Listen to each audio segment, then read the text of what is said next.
I'll first of all introduce World Blind Union and the European Blind Union, both described as the voice of blind and partially sighted people. And you may say, well, you're standing here as a sighted person, how can you be the voice?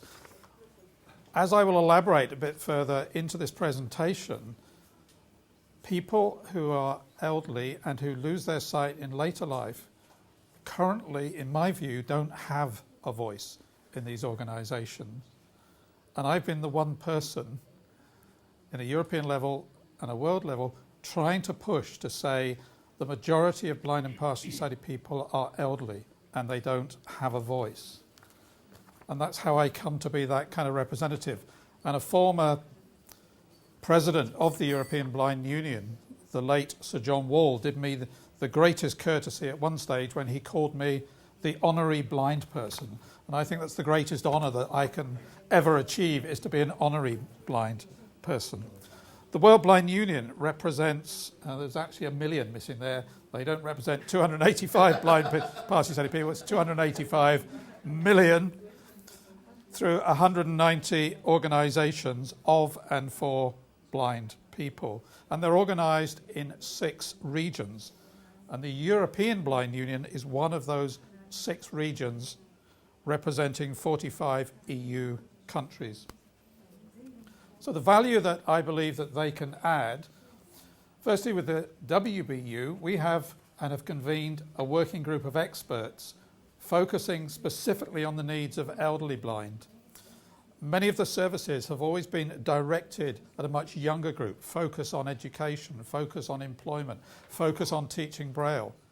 There's been very, very little focus on the specific needs of older people who lose their sight. And it's this particular group, as Narinda said, has worked with members of the AMD Alliance International Scientific Committee. The European Blind Union also supports a network of experts, again, who focus on the needs of elderly blind people.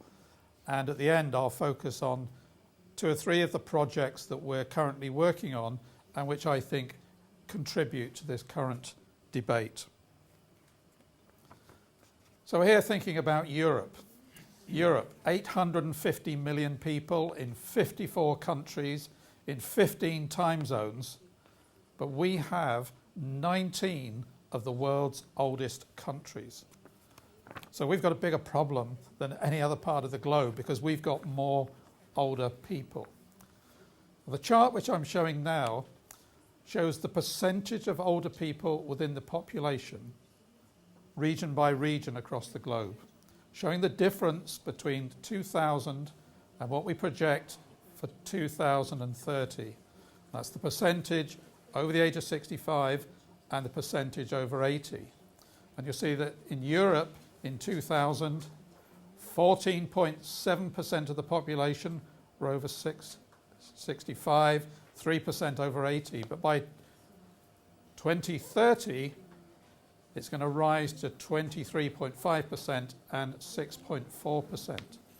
Now, when we were working with the World Blind Union, we were focusing on some other parts of the globe. And of course, in places like Africa, sub-Saharan Africa, parts of Latin America, parts of Asia, they think they don't have a problem. But they're actually starting from a much lower baseline because life expectancy traditionally has been quite low. But starting from that low baseline, they're going to increase dramatically and they're going to face increasing problems of an older population and an older population with age-related sight loss without any infrastructure whatsoever to deal with the health and social care needs of that group. Next.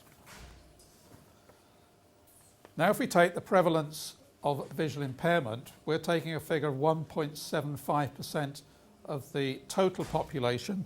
Prevalence varies considerably according to age. It increases the older we get. So we're looking at 15.5 million people in Europe who are visually impaired. 79% of all visually impaired people are 65 years of age or older. So that's about 12 million people visually impaired who are over the age of 65 in Europe. So we have this big challenge, a global challenge, and how have we responded to that? And this is where I'm delighted that the World Blind Union came together in partnership with the AMD Alliance International to try and combat that with a resource. And we've called it the Age-Related Sight Loss, a Global Time Bomb. The background is that we had previously produced a report. It's available in the pack that we're giving out to you today. It's available on the website. It's available on this web link. And really what we concluded was globally we face this increase in age-related sight loss, and a challenge that we believe that many blindness organisations and countries are just not responding to. And we were not just talking about Africa and South America and Asia. Many, many countries in Europe are just not waking up to this time bomb. So what we have produced is a resource. And the resource is based on 6 themes. The resource was initially issued as a USB stick, and in your packs you'll have a copy of the USB stick. It ensures that it's fully accessible, and it includes links to change the format into high contrast, and some of the papers are in audio format as well. And the 6 themes are know your numbers, working in partnership, involving blind and elderly blind people, awareness training, addressing social isolation, and low cost, low vision. So let's first look at the know your numbers. What you'll find when you open the pack is some very simple information to enable countries, organisations and agencies to think about the numbers in their own location. Interestingly, some of the best population data that you can find anywhere is the US census statistics. I suspect it's because the CIA wants to know what everybody's doing in every country, but they've got the best data. And if you go onto their website, you can find exactly the population year by year over the age of 50 years. And you can put those figures into a very, very simple formula. Prevalence rates for sight loss across the age spectrum, but also more importantly in the age 65 plus group, varies from region to region. That information is also in the resource pack. And so you can do a simple calculation based on the population now and the population in 20, 30 years' time. And this is the challenge that you're planning for. So the first thing you need to do in your strategy is to understand your numbers, understand the growth that you're going to be experiencing. The second thing is we just cannot do this alone. We have to work as part of a partnership. And our partnerships tend to be, we're talking about a partnership between us and the AMD Alliance, but it's also a partnership with those organisations that are already working with older people. Because most older people have a number of comorbid conditions. As we get older, it's not just our sight that fails. As I said, for many people, it's their hearing as well. But many of them will have diabetes, they will experience perhaps a stroke, they will develop dementias. And when we provide services to older people, we have to understand these other comorbid conditions, but we also have to work with those organisations because they are the organisations who are more likely to already be in touch with that population.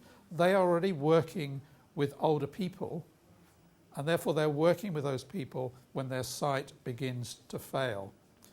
So the resource gives you a lot of information about partner organisations, gives you the links, gives you the direction in where to go to form those alliances in your own country.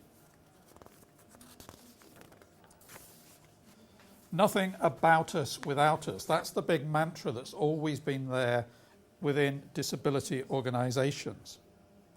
The problem, as I alluded to at the beginning, is for older people losing their sight, they have not had a voice. We did a benchmarking exercise across European organisations for blind and partially sighted, and it confirmed what we already thought, that organisations often for blind people are generally run by middle-aged, totally blind men. Whereas we know that the average European partially sighted person is 85-year-old, female, living alone. And they're not being represented